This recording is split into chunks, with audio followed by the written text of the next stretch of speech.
Hello, everyone. I hope everyone's keeping well and everyone's, keeping safe during these times. I am Anusha Imtiaz. I am from India. I study in University of Delhi, South Campus, and I am really excited to have everyone here. I am going to be moderating today's session. I know that everyone's really excited for today. So let's start with everyone just introducing themselves. You can raise your hand. You can do that by maybe writing your introduction in the chat box, where you're from, your name, your country, and the university where you study from. And if you guys feel comfortable with that, you can also share your LinkedIn, where maybe you guys can connect and learn about each other and the social impact projects you guys are working on. And yeah, we can start with that. Please make sure that you guys introduce yourselves. So yeah, that is how we start today. So today's speaker we have is Julia. Julia is the director of the Coach Foundation and Tapestry Foundation at Tapestry, a New York-based house of modern luxury brands. She has a bachelor's degree in marketing and psychology and a master's degree in non-profit management with a focus on corporate social responsibility. In her role at Coach Foundation, Julia oversees the Coach Foundation's signature Dream It Real program, focused on post secondary education access for underrepresented youth in the US, China, and the UK. Julia comes with years of valuable experience that all fellows can glean from for success in our social impact journeys. Uh, yeah, you guys can also introduce yourselves in the chat box. Julia, if you would like to say something or talk about, um, give a little bit more introduction about yourself and, some introductory remarks, you can, go ahead. Wonderful. Thank you so much. Good morning, good evening, good afternoon, everyone. I don't know if that's me making that noise, but if you could put yourself on mute, that might be helpful. Okay, thank you so much. My name is Julia Furnari. I'm the Director of Social Impact at Tapestry Inc. You may be wondering, what is Tapestry? So we are a New York fashion house of brands. Coach, Kate Spade, and Stuart Weitzman. So sometimes that's a little bit easier to describe, where I work and what I do. So we'll get into all of that. And I know a lot of you are very curious about social impact. But I just wanted to start and say I'm so honored to be with you all today. I believe in the next generation wholeheartedly and your ideas and your innovation. And so thank you for allowing me to be in this space for the next hour. I'd love this to be an interactive session. So use the chat, raise your hand, ask questions. This is really going to be an environment where I hope that you can ask questions and I can answer them to my best of my ability. I also want to just say thank you so much to the Millennium Fellowship for the work that you do, Sam, and it's just been so wonderful getting to know you and the work that you all do. And thank you to the UN Academic Impact. This program is stellar. And with that, I'll end by saying, before we kind of get into the bulk of the programming, is congratulations for being selected. When I was learning about how competitive this program is, I mean, I could not believe over 30,000 applicants. And you all are here on this call for a reason, and for your passion and for your intelligence and for what you can bring to this world. So congratulations for being selected.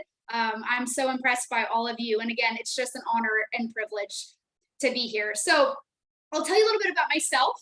And then Anusha, we can go into questions and different topics that I know the young people on the call would like to learn a little bit about. But I oversee all of our global social impact work across all three brands for Tapestry Inc. So we are about a $7 billion revenue company. There's a lot that goes into working for a large scale fashion company. And with that, social impact has become a prominent business imperative. I started my role 5.5 years ago as a coordinator, and I've now moved my way up about 5 different rankings to oversee and be in charge of our social impact work. And I can talk a little bit about what that journey looked like for myself, not only individually, but how social impact has changed as a whole. About 10 years ago, 5 years ago, companies were just starting to realize that doing good was good for their bottom line, and how you treat not only your people, not only the planet, but your communities, the nonprofits you work with, the work that you do. It really has a holistic effect on how you run and operate a business. And so there's so many cool things about social impact that I'd like to share with you all today. If you might be interested, I know you're all working on different projects and different tips and tricks that we can go through to help you think about your approach and long-term sustainable impact. I am from Florida, so going back, I'm not from New York City. I'm from a small town in Florida. My parents, my mom was a teacher and my dad worked in a warehouse. My brother had a disability, and at a young age, I learned that it was all about family and working hard. And so I got a scholarship to go to an in-state school for my undergraduate at the University of Florida. I was lucky enough to be in the honors program there, and I studied psychology and marketing, and it was in my business class where I heard for the first time ever social impact. After college, I needed a job, so it's very hard to get a job right out of college. It's not an easy thing, and sometimes you have to find your path to get to where you want to be long term. So I took a job in fashion, in merchandising, and it took me some time to realize, this isn't my purpose, this isn't my calling. And I went on to Columbia University to get a master's in nonprofit management, and ever since have been in the social impact space. So that's kind of at large my background, how I kind of got to social impact.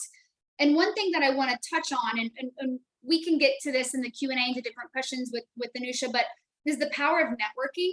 I think is a huge topic I want to talk about today, because I knew no one.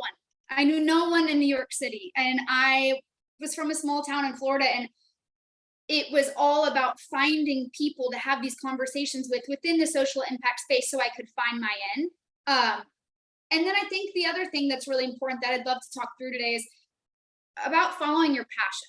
Because if you find something that you love, and it takes a lot of time to figure that out, you will be successful, because you'll wake up and you'll have the drive to create change in the world. And it's something that will keep you motivated. And for me, it is social impact still to this day. But I think so many times I talk to young people and they do what they think they're expected to do, or whether parents or pressure here or there. And I think the world nowadays has changed so much that there's a job out there for any niche passion that you may have. And if at the end of the day, you're dedicated to being the best, you can be the best. So that's my high level intro. And we can delve into some of these topics a little bit more, but Anusha, maybe I'll pass it back over to you. First of all, thank you so much for the introduction. It was amazing. And I know that the fellows, they now have an idea or know exactly what, where you come from and, the background and everything. One thing that I really resonated with was that, like for a lot of students, especially for college students, when, you sort of go to this environment of like, you don't know anyone there, you don't know people in college, and you need to find people you resonate with. And I think that's something that you have to really like look for, because in today's time I feel like a lot of times what happens is that we lose touch with maybe connecting with people, even though we are like living in like such a digital world that we can like tap in on our phones and like talk to people.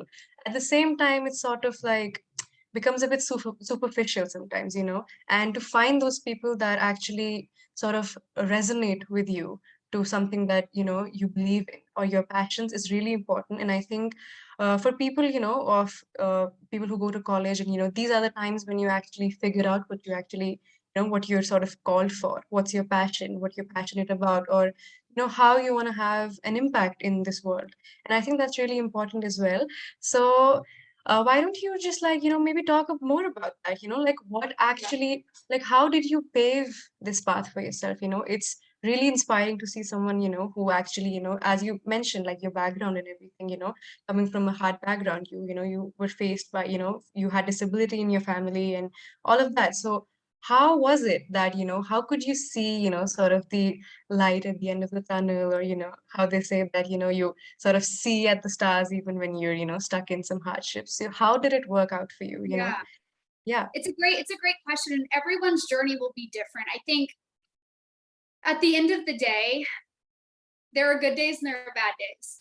And you just have to be focused, kind of eye on the prize. And so for me, my parents didn't help me with college applications. They didn't know. They didn't go to college. They didn't understand my language. So a lot of my story was about me finding mentors and finding people that could help me. I will be very honest about that. It's also about your drive. So we are young, okay? And there are more barriers that have to be handled when you're starting to break into your career, okay? You're working with people who have been in the industry for 30, 40 years, and then it's like, who's this young kid? You know, what do they know? And I think there's a lot of learnings I had, whether it be how to network.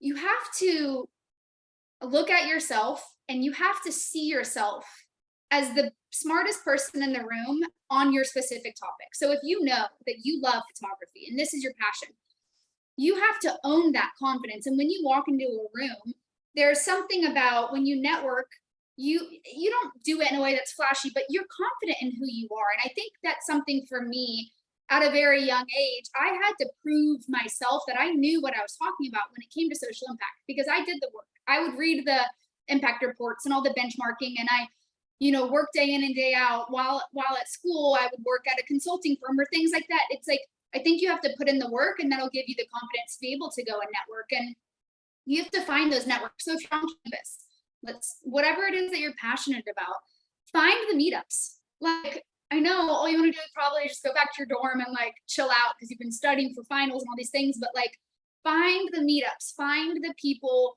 who are passionate about, or find the mentors and make it a priority. Because I will say, like, studying is really important, getting good grades is really important, but a lot of business is about kind of who you know. And if you can create relationships, I now work with people that I went to college with years and years ago that they're calling me because they might be doing similar work at a different company. They're doing social impact at Nike or at Google. And it's like, okay, thank goodness I made that relationship when I was an undergrad, because it pays off.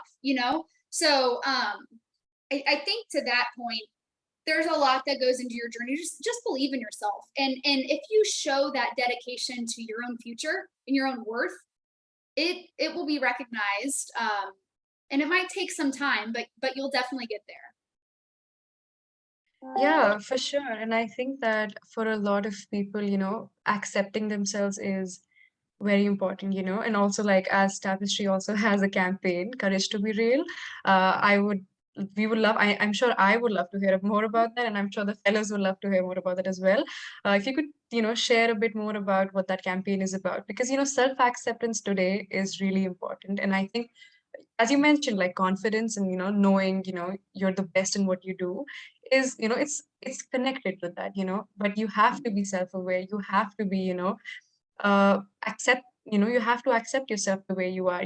So, how would you like to sort of, what would you like to say to the fellows, like it's really hard to sometimes accept Yeah. yourself, but, it takes a lot to be self-aware. So do you have any tips that you would like to share or, talk about that? It's a great question. So let me go a little bit into the Coach brand, which is Dream It Real. So the Coach brand is the biggest brand out of our portfolio of fashion companies. And I actually started at Coach before we had acquired the other brands. So my original job was just social impact and running the Coach Foundation. Now, since then, we've grown, etc. Coach, if you know a little bit about our history, it makes perfect sense why our purpose is the courage to be real. So Coach is 80 years old. We were founded by immigrants. 2 immigrants started Coach in a New York City loft. And our first product ever was a baseball glove. It was not a handbag. And so the story of the Coach brand, it's about striving and dreaming and overcoming obstacles and creating one of the biggest fashion companies in the world, starting with absolutely nothing. And so what we did is the leadership team came together and we said, what is our purpose? You hear all the time about brands having purpose. Well, for us, it's not just about the work of our foundation. It's about what our products should be doing. They should be inspiring you to be your most authentic self. And you can see with some of the celebrities we choose and some of the things, we're not trying to fit a mold. We're trying to showcase inclusivity and diversity and acceptance and confidence in a way that we feel like is natural self-expression. Now, where the foundation comes in and where my world is how are we living up this value externally into our communities? Okay. At the end of the day, we sell handbags. And yes, we can make our customers feel so, confident in the products that we sell, but we have to practice what we preach. And so we created something called Dream It Real. Now, Dream It Real is the work of the foundation. We provide scholarships to underrepresented young people all around the world so that they can have the resources that they need to find their passion, to go to school, to do the things that will make them and help them live their most authentic self. So that's the program I run. We partner with 15 nonprofits, China, Japan, the UK, the US, all over. We've done 4,000 scholarships as of last week. That's a big milestone for us. In the US, we have 250 coach employees. So if you go into a coach store, if you go to our corporate office, that are matched with the first generation young student who receives a scholarship from coach, because we believe in the power of mentoring.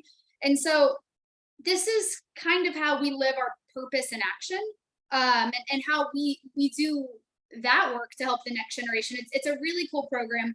I saw that Sam posted our website. It's getting remodeled. Okay, this is like confidential information. We totally rebranded it, so it's not cute. I'm not gonna lie. It's like, it looks a little bland, but I will make sure that I send the new URL to Sam once that program is ready. And we're launching our first ever impact report, because it's really, really important in social impact that you showcase in a very transparent way where your dollars are going, and what's the impact that you're creating in the world.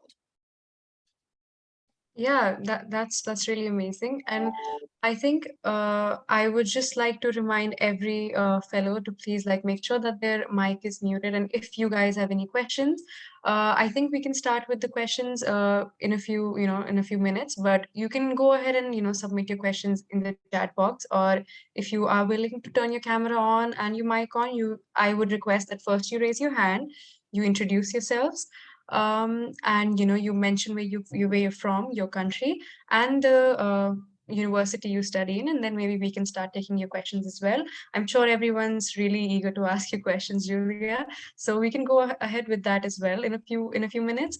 But I wanted to specifically again ask you something about the career pathway you took. So I can see the trend there, like I can see what sort of was like a driving force, from studying, having your bachelor's degree in marketing and psychology, and then having the master's degree in nonprofit management, and specifically on corporate social responsibility. Like I can see the connection there, right? So for the fellows here, how do you think like sometimes when we're studying in like our bachelor's degree right now, or when we're just starting off with our educations and figuring out what we want to do, and everyone's on their journey, everyone has their own hardships and everything. So what do you think for people who are not really sure about what exactly they want to do? They have a driving force. They know that, okay, this is what I imagine myself to be, at. If, for Yeah. instance, I want to provide back to the society in, for instance, I want to maybe start a community program or something like that. I think everyone right now here has an impact project that they're working on that somehow connects to what they wish to do in their lives, right? So sometimes education can be a bit, tricky. Like, for instance, like someone studying a particular degree might not end up with maybe what they imagine their careers to end up in. Do you think that, having a streamlined professional degree, or, you know, sort of like, do you think that there is like always an option that people can, carve their way out in the world? They can, if they're studying English, they can maybe, someday be in the parliament or something like that. What do you think about that? Like everyone Yeah. has their opportunities and everything. Yeah. So it's a really good question. I think you can be whatever you want to be, and I don't actually think it's totally relevant to what you study. However, there needs to be some sort of common thread or some story or some additional schooling or certifications if you do entirely pivot. So I think it's, what do they say? You change your career 7 times. So I think that mine looks very clean cut. But what I didn't tell you, which I probably should have, is when I first started at university, I was psychology and I was using all of my electives for medical because I wanted to be a doctor. I had to pivot after year 1 and then I added business. So it's not, it wasn't as clean of a story for me. What I think I did and what I think I would recommend, if you're in university and you might not know what you want to do, that's very normal. That's like 99.9% of the population. I think hold on to the soft things. What I mean by the soft things is if you are reading something in a book, or if you are interacting with a patient or a client or whatever, and you feel something where you're like, this feels good, or I like doing this, write those things down. Because when you have a collective word cloud, if you will, of things that you like, it takes all the stress off of, oh my gosh, what should I study? Should I be in economics or should I be in finance or should I be, no, focus on what you like to do, okay? I want to go into an office where I don't have to wear a business suit every day. I want to work with kids. I love kids, okay? You know what I also like is I really love psychology. And you know what makes me happy and I feel my authentic self is when I am not in an office all day. I love kind of being out in the field. And once you start pinning these, I call them soft traits together, you can start to put together something that is a future you. So that's what I started to do in my own life. What that looked like was, okay, I love philanthropy. I grew up always in a nonprofit because of my brother's disability. This feels like home. I love business. Okay. I really love, I get energized when I did a marketing project. That made me feel like empowered. All right. So I like philanthropy. I like business. I love to shop. At the time, I was like, genuinely, I'm being very authentic. That's why I went to fashion. So I started to piece together and I got very niche on how cool would it be if I could help make philanthropic decisions for a company in fashion. And that's where I am today. But it started with little things that I read or I liked. And if you're not authentic to yourself when you're studying stuff just to show that you can or whatever, you're going to go down a path that I think one day you'll look back and be like, maybe this wasn't for me. I might have been trying to prove something. That was me trying to be a doctor. I wanted to be a doctor because I thought it was like, oh, I think I'm smart. I need to prove something to the world. So I'm going to be a doctor. I'm going to wear a white coat. And I had this fake vision in my head. And I proved to be much more successful when I just followed stuff that came natural to me and when I was actually very real with myself. So I hope that that's helpful. And then to your original question, you can pivot. You can graduate college with, yes, an English degree, okay? You're gonna have to probably figure out some intense networking or some ways to kind of bridge if there's a big disconnect in your role that you wanna be and where you graduated. But I see that all the time in my corporate role. It's people having jobs and maybe their undergrad degree doesn't really make sense, but hey, they got a job and they got another job and then now they're here and they do a good job. So I wouldn't overthink that, but I would be intentional with yourself as to what it is that you actually like to do. Yeah, I think knowing that is really important, like driving force, as we said, and sort of I love that you said, thinking about your future self. I think a lot of people in today's world would resonate with that as something, I've heard a lot of people mention, what would your higher self do? If Yeah. something, yeah, if philanthropy is something that you're really into, and right now you might have moments of self-doubt. You might think that, oh, maybe I would never be able to do it. Sometimes people don't have the financial stability or, the mental capacity to pursue exactly what they, want to do in their lives. But always having that vision of your future self, I think that's really important for everyone. And I would, recommend every fellow to, tap into that, be in tune with what your passion is. And I think that Yeah. really helps a lot, to exactly figure out what you want to do. And, it's going to lead you to a place of fulfillment as well. So I think we can take the questions from the fellows now. If anyone has a question, please write them in the chat box. You can also raise your hands. Oh, there is a question. I see a hand. Jemba Michael, I apologize if I said your name the wrong way. Please, if you can go ahead and introduce yourself, your country, your university, and your name, and please ask your question. Thank you.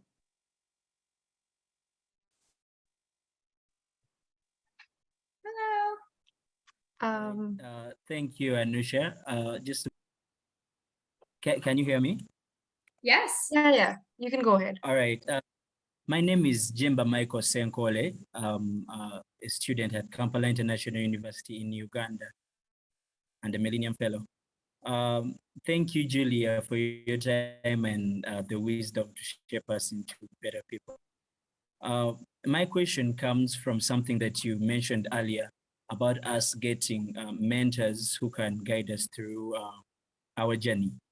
And thanks to MCN, we've been able to talk to the top shelf people anyone would want to have as mentors, people like you. But many times we may not get a chance to be in direct mentorship with the speakers that we get to meet on spaces like this. Would you recommend passive mentorship, something like me following the posts that you put up? If you've written a book, reading your books, do you think that is effective enough to guide me through the journey that I may be following? Thank you. It's a wonderful question, and thank you. I think yes. So here's why I say yes, is when you can follow someone that you can see yourself or your future self being, it gives you courage and confidence to learn how they're doing what they're doing. So for example, there's this woman named Laisha Ward. Laisha Ward runs all of social impact at Target. Okay. She is like amazing. I have been following her on LinkedIn since I was in college. And it's almost like as I've developed in my career, I've seen her, I've learned from her posts and her reports and the stuff that she puts out. And I think about her ideas. Oh my gosh, Target did a corporate day of service volunteering. We should do this at Tapestry. That to me, I think has given me that value of mentoring, just even though it's arm's length. Now, there will come a time where you'll be able to meet that mentor, whether you reach out to them. I know her now because we're both in the same space. So it's things like that that I think are really important. And I would absolutely encourage that. If you have a role model that you like their posts and you like their philosophy, follow them closely, learn from them. It could be, Barack Obama. Like you just admire everything he's done. Read his autobiography, understand how they think, understand how they lead, and you one day can turn into something like that. That was a really nice question and also amazing answer from you, Julia. I think it's really important to know your idols, and sometimes people say shadow working. You sort of embody what your idol is, and then you sort of make your way through it. You sort of find your individuality from the idol, and then it's also in a lot of philosophies that the student sometimes surpasses the teacher. So I think that's something that we all should really focus on, and have that embodied as well. So I would request everyone who has a question to again raise their hands, or maybe write the questions in the chat box, and you can get to know more about Julia and her life, and yeah, we can ask questions like that too. I wanted to know another question that I have personally. Oh, there is a question. Wait, I think I'll go after this one from Venus Dinu. If you can please, yeah, go ahead with the question. Hi, my name is Venus. I am actually from Florida, right here in Florida International University. So, this is amazing to talk to you. I'm in Tampa, so I'm not too far away from you. Oh wow. Yeah, I'm just in Downset, Miami. So my question would be, where do you see the future of like sustainability in textiles? And for me, like I have a nutrition major, so I do know that's something that I would like to do in the future, possibly with especially all the work that my group here is doing in sustainability. That would definitely have my foot in that. But I also don't see myself doing more schooling. So what would you say could stand out if I wanted to help out in sustainability causes in even fast fashion right now? And they're going to sometime soon have to have a sustainability department. Yeah, so you're spot on. Everything is about sustainability right now, and businesses are serious. I think 5 years ago the conversation was, oh, we should be more sustainable, and in Europe they were really leading kind of the brands there with the policies and actually doing the work. Now brands are in a place where there's no option but to be sustainable. Not only do customers demand it, I mean, the next generation, I'm sure when you all shop, it's like, I want to know where my products are coming from. It's a whole shift in business. It's the right way to do business. Now, I think that you could apply your current major to there's ways to make the thread. Yesterday I was on a call with an organization called Design Challenge. And what they do is they bring young people together and they solve a fashion sustainability problem around alternative materials. You know, what can we be doing? Is it mushroom leather? Is actual leather more sustainable? And all of these conversations that happen. The one thing that is so hard right now, which I think is where the business world is struggling, is there's a lot of really good ideas. And I think people are so energized around sustainability. But putting those ideas into scale and actually having them come to fruition is where we're seeing the most problems. So I see the business needs as, all right, if we have an idea and we come up with this alternative material, how are we going to actually now change, you know, we're making 1 million handbags a year. How are the supply chains going to be able to change the infrastructure piece of it? And to me, it's applying different types of thinkings to still be able to make that change. So I think that no matter what your background is, you can have a part of this pie and you can come to the table and say, there's a place for me to help create the change, whether I love business and I want to look at the supply chain piece of this, or whether I love the science piece of it and I actually want to work on the material development. There are ways. I think there are nonprofits out there that you can look into. I think that there are different scholarships. We just did a scholarship last spring and it was around circularity. So the students didn't have to be studying fashion circularity. All my requirement was that they have a passion for it. So the students, so that sounds like something you would be perfect for. And what we did is we brought them to Coach headquarters. They worked with our design team. They looked at how you construct a Coach bag. And their challenge was make this in a more sustainable way. And they have mentors. And again, some of them do not have a fashion degree or they do not have a sustainability degree. It takes all ideas. And so if that's something you're really interested and passionate about, I would say try to plug in to different scholarship opportunities or different nonprofits, and you'll find your way over time with, you know, kind of getting into that space. Thank you so much, Venus, for that question. Next question we have is from Jacqueline. You can go ahead with the question. Yeah. Hello. Hi, I'm Jacqueline Chembry. I'm from Florida as well. So I think your story is super awesome as I connect to it just from like a sustainability aspect, also to fashion, since that's one of my passions as well. I'm attending Lynn University and my question is more regarding funding. So I was wondering, maybe you could just enlighten us a little more on maybe the aspect of like earned and versus like asked income and like finding a balance for like your organization being able to like sustain the production and but also creating like value through, you know, sustainability and that impact. Yeah, it's a really good question. So what city are you in, Jacqueline? I'm from Fort Lauderdale. Okay. So I'm currently in Boca, but I travel back and forth. So I will be going to Fort Lauderdale on Friday.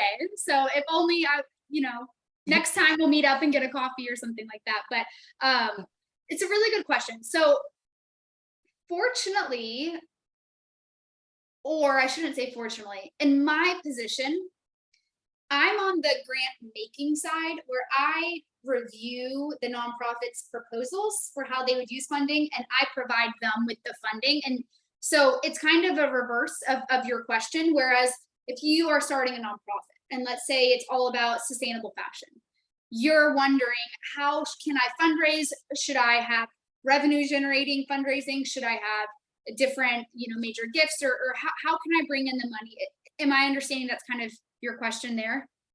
To ensure that the nonprofit stays for a long time and is successful over time? Yeah, okay. So it's a really, really good question. And I don't think there's a right answer. I think it depends on the business model that you've come up with. I actually really respect nonprofits that have come up with some sort of business component or element where they can bring in revenue outside of just fundraising, because that diversifies the health of the organization. Okay. So whether you provide services like consulting or to other companies who are, nonprofits can do that. They can consult, they can technically sell stuff. Like there are lines with how you can structure your own nonprofit.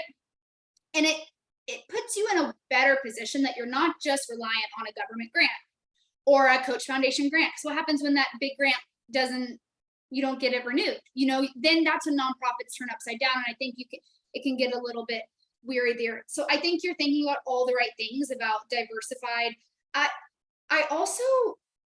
I feel like nonprofits do not enough tap into a lot of, I'm going to say like the big dog grants. Like there's a lot of government money that sits on the table for programs for young people starting their own nonprofits and stuff like that. And it's all about like, you don't know if you don't know.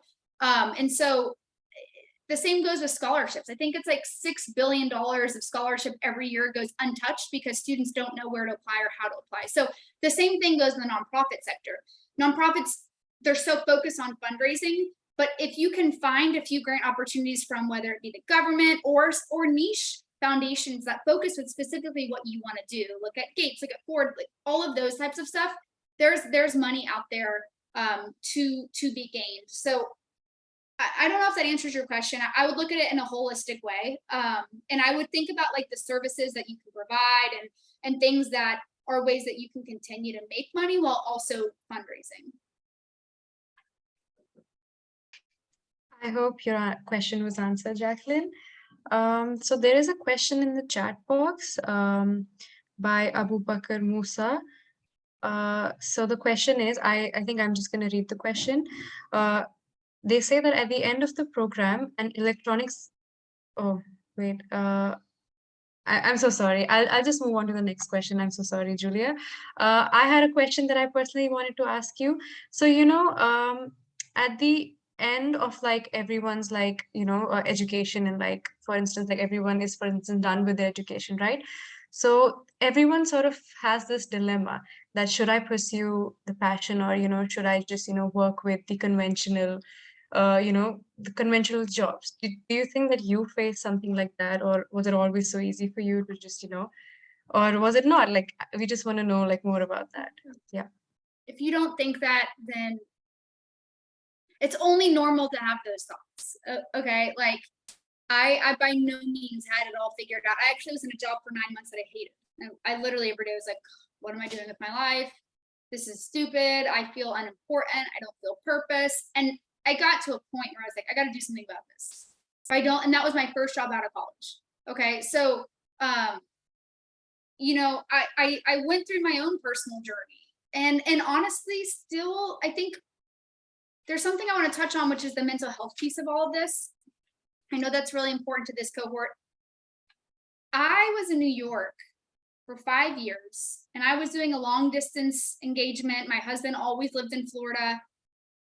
And fiance at the time. And I had to make a choice. Like, am I going to tell the company I'm going to work remote for my own mental health, or am I going to continue to sacrifice and because my job was so important? And I think that there are things that you have to navigate on your own where you'll come to different roles and you'll come to different positions and you'll have to think about your full self.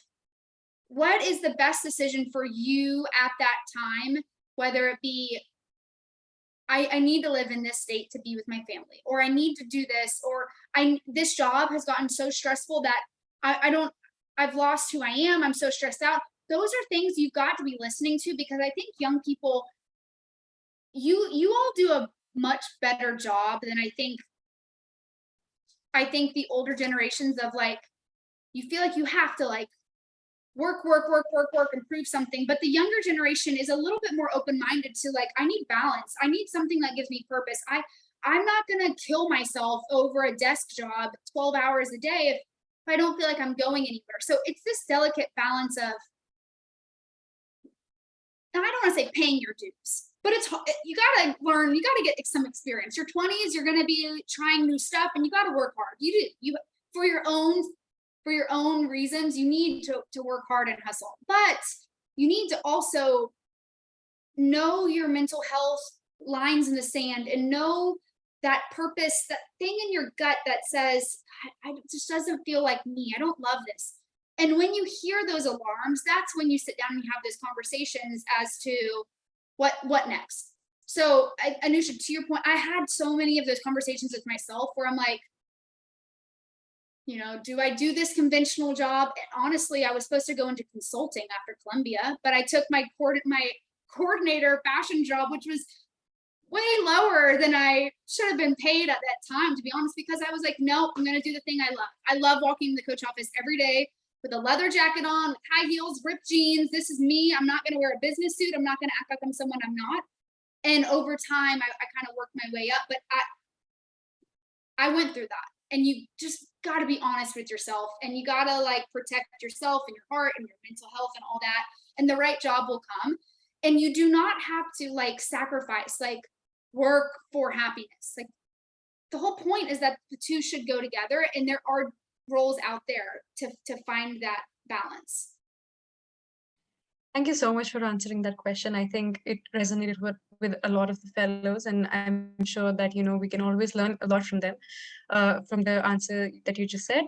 There are a few questions in the chat box. One is from Hasumi Musa. If you would like to unmute yourself and ask the question, you can go ahead. Other than that, there is another question from Ramesh Khan. If you would also like to unmute your mic or turn on your camera, or you can also do that. I think until they ask their questions, there was Jacqueline mentioned something. Jacqueline, you can maybe unmute yourself and talk about what you just wrote in the chat box. I'm just gonna repeat what they just said.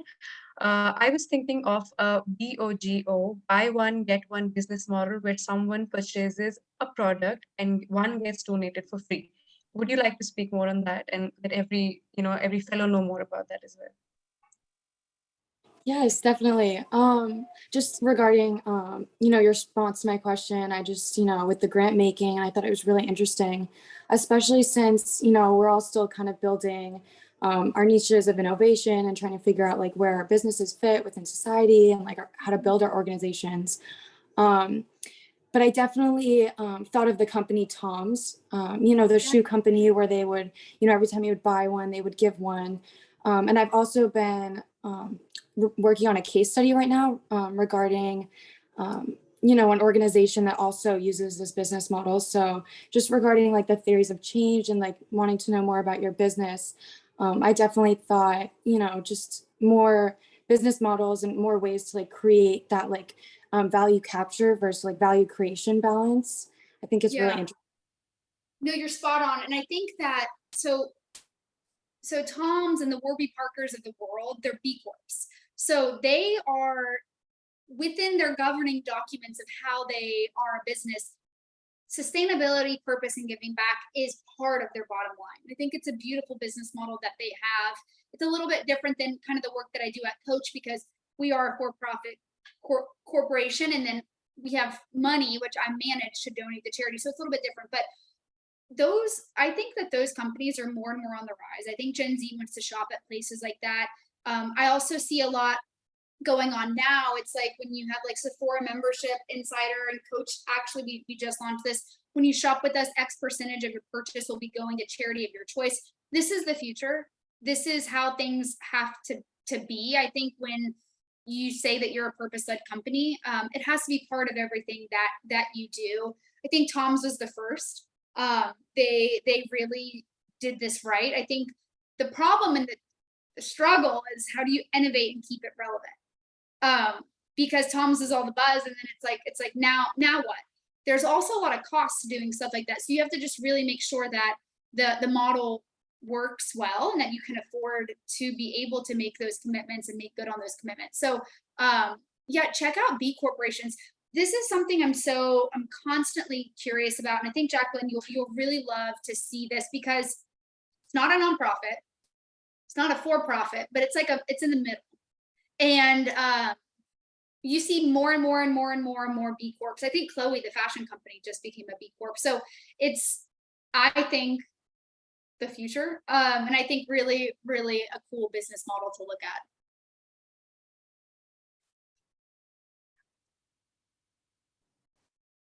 Thank you so much. Jacqueline, do you want to like maybe give a follow-up, or if your question was answered, that's also fine. Yes, for a second it wouldn't let me unmute, but I just wanted to say your responses to, all the questions is wonderful. I think you've enlightened us, a lot on just business models and, how to create that impact. I just wanted to say thank you, and I've learned a lot from you, and I will definitely be doing some additional research on B corporations. Awesome. And I think I'm supposed to, and if you can tell me if I'm right or wrong, I'll put my LinkedIn right in the chat at some point, and follow me, chat with me. I'm here to help out. However, if you're ever in New York City, I can come to the office, or I'd love to be a reference and a resource to any and all of you. So I'll share that information. Yeah, we will be sharing Julia's link in the chat. I think that's not going to be a problem. Everyone can reach out to Julia on LinkedIn as well. There was a question from Ramesh Khan. If you would like to go ahead and unmute yourself, please go ahead and ask the question. Hello, this is Ramesh Khan from Pakistan. Okay, so my question is from Julia there. I want to know about the scholarships and internships. Like, I'm so passionate about studying abroad. So if you will guide me about it, I will be thankful. Yeah, that's a really great question. So thank you so much. Yeah, of course. I think what might be smart, Anusha, is if after the session we can send out maybe some links to different scholarship websites. So the way that we operate scholarships at the Coach Foundation is a bit different. So we actually work with nonprofits that distribute our scholarships. So it's not like I can say, hey, I would love all of you to apply to the Coach Foundation scholarship. Click here. I'm the one reviewing the applications and choosing, and that's how it goes. The way that we're set up, we actually partner with nonprofits such as the Thurgood Marshall College Fund. So if you're a student at HBCU, you can get a Coach scholarship through that network. We partner with the Opportunity Network. We partner with Bottom Line. We partner with the Point Foundation for LGBTQIA+ scholarships. So that's kind of how our business model is. I would be more than happy to share some of these links out with you. And in fact, on the new Coach Foundation website, we will have a resources tab to a bunch of different resources around scholarships, but also we helped create a mental health app for young people. So we want young people to be able to go and access that for free. It'll be linked on our website, things like that. So I'm hoping that Coach kind of becomes a hub for young people looking at different resources or as they navigate their paths and purpose. But we're slowly but surely getting there. So we'll share that after the session, maybe over email or something like that. Yeah, we will be sharing all of the details with every fellow. So guys, be patient. There was a question by Maya. I think they raised their hands. Please go ahead and unmute yourself if you had a question. If anyone else has any other questions, they can also write the questions in the chat box. I'm sure everyone would love to hear your questions and also, learn a lot from them. So please go ahead and do that. Maya, if you're here, please unmute your mic and you can go ahead and ask the question. Okay, I don't see them here. Okay, so I can ask another question if that's okay with you, Julia. I would now love to connect, your social impact journey with our fellows here. And, what do you think that do you have any tips maybe for, the fellows here and, how they can maybe run their project successfully, everyone's really passionate about, certain projects and, they're really working hard on their projects. Do you have any tips maybe for the social impact projects right now that they have? You think that, something that resonates with you might also help a lot with them? I know you shared a lot of them right now already, but if you can maybe elaborate more. Oh, I see Maya also raising her hand. If you can answer this question, and then Maya, you can ask your question after that. Please Great. go ahead.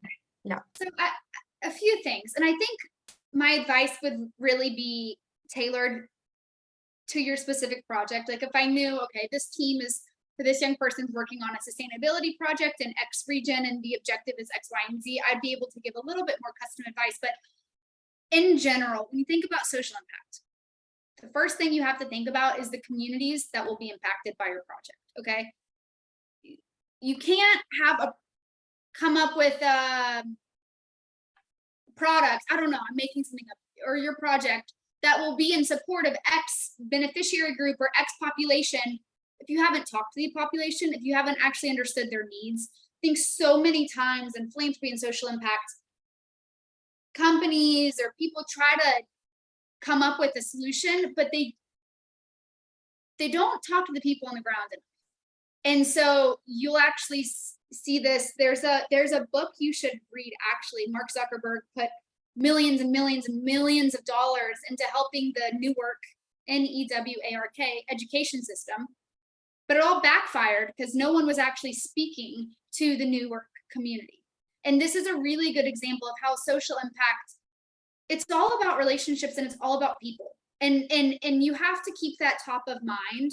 When I partner with nonprofits, the most important part of my job is site visits, going and speaking to the students and speaking to the teachers and really being in that space. So it sounds basic, but it's something that I think is critical to the work that you're doing and also the long-term effects. So we talked a little bit about this. When we say sustainable projects, we mean this is going to have lasting long-term impact. You've got to know how to walk the walk, what it's like to be in those people's shoes and in that environment before you can come up with some sort of solution or solve. So I hope that's helpful. Yeah, I think groundwork is really important, like knowing the root of whatever you're doing is really important. I think that's something that as fellows and maybe as, people like young adults, we should really be, focused on actually going out there and not just, being someone who's just like hovering and not actually like, putting their full potential into the work they do. Maya, you can go ahead and unmute yourself. If you're comfortable with opening your camera, that's also fine. You can do that. And please ask your question. Hi, thank you. So yes, so I'm Maya. Venus is actually my partner. We're working at FIU for the sustainability group, but we're focusing on food waste. But my question was about basically how do you ensure future business practices if they have to obtain like raw materials or just the production of those materials? How do you ensure that it is ethical and that it's not exploiting, primarily people of the global South? Because I know workers' conditions are improving in places like Europe and in America, but it's still not so great in the global South. Maya, if I knew the answer to your question, I think the world would be a much better place. So we have about 20 people at Tapestry that are just focused on the E in ESG, which is around environmental, human rights, working conditions, things like that. And I partner with them, but not as close. So I think what I'll say is I'm not an expert in that field. There is so much work being done and by some amazing nonprofit organizations to try to make sure that everything that is sourced is coming from ethical and or sustainable backgrounds. However, I'll be so honest with you, the systems are not in place to do this at the degree that it should be doing. So I'll explain something to you and it might give you a little bit of insight. Right now, we just did a $3 million catalytic grant in Brazil to help put a material and traceability system in place to ensure that when cattle, okay, I'm talking about cows here because we'll get to it, why I'm bringing up leather, because we make leather handbags, There is right now no way in the Amazon in Brazil to track that a cow is not coming from an area of deforestation. There's no way to prove it. There's no way to say, oh my gosh, I'm buying a handbag and it's deforestation free. No. So the systems have to be put in place. So Tapestry is stepping up as a leader and saying, listen, we want everything that we source to be able to prove that is coming from X, Y, and Z. And I think we're one of the best when it comes to scope 1 and 2 leathers and tanneries and things like that. But there's only so far we can go up and back and behind the supply chain to the birth farm of the cow. Like that system's not even there yet. And so we're working with the World Wildlife Fund and some of the biggest players in the space to bring others on board and say, we got to do something about this. So then you tie in the ethical piece about how the local community is being treated. Then you tie in the piece about how the people working in the tanneries, those who are actually dyeing the leather hides to make a blue handbag, chemicals, like how are we thinking about all of these things? And it's such a big topic of conversation that I think it's a mix of we're trying, but there's a lot of work that needs to be done, mixed with government policy plays a huge part in this. Okay, so like when you go to the biggest environmental conferences of the year, a lot of it is like put policies in place because then companies will abide by it, then X, Y, and Z. And so that's a huge way to kind of create change. And you'll see in Europe, they're doing stuff that America will soon adopt. But if government doesn't put it into place, no one's being held accountable. I could talk about this for hours and hours and hours. The bigger question, and I love that you're thinking that way, but there's a lot that goes into it.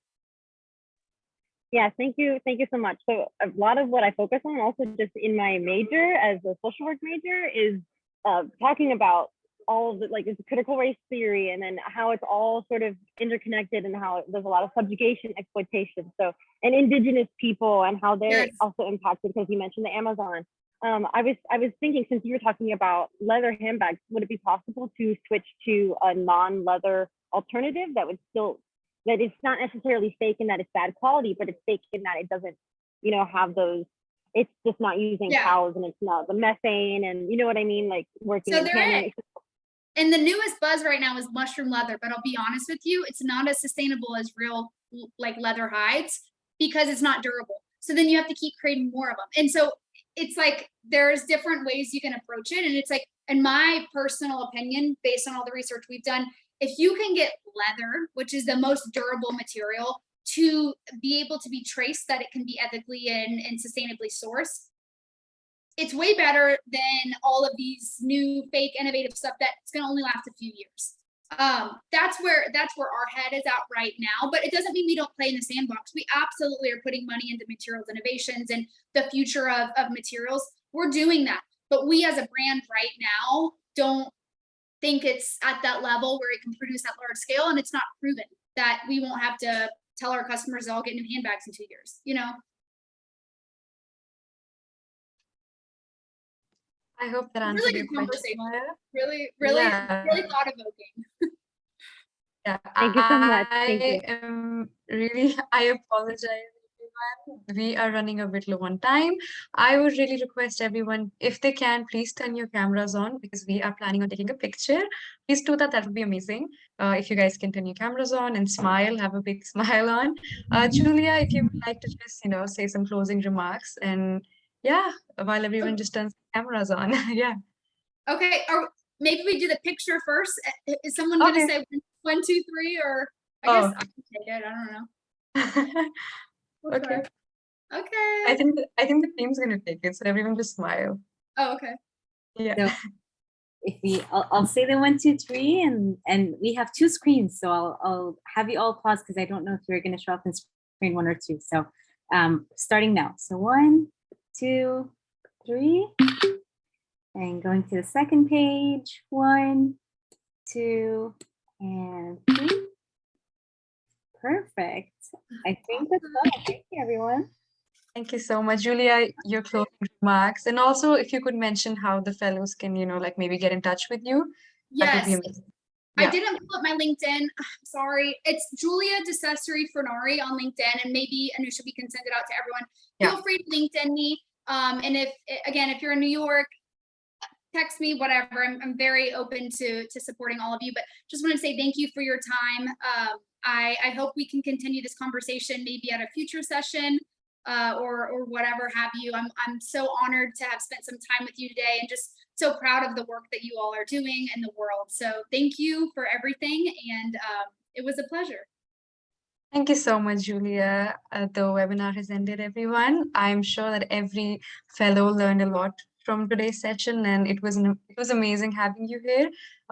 Your life story and everything that you worked for is amazing. Thank you so much, and have a good day, everyone.